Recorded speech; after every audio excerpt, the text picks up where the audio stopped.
ای جان و هم جانان من، ای درد و هم درمان من، ای نور این چشمان من، بر عشق پاکم شک نکن.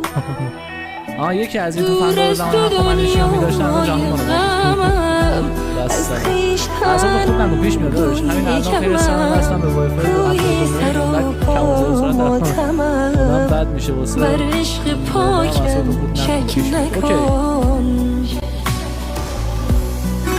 من امروز فقط خیلی سر رکورد بازی رزیدنت 6 اصلا خوب شد واقعا اصلا بد خوب کرد. یه دونه بازفایت مگه چقدر میتونه چرر باشه. یه سال آیجایی که پلیمیدی موزیک داره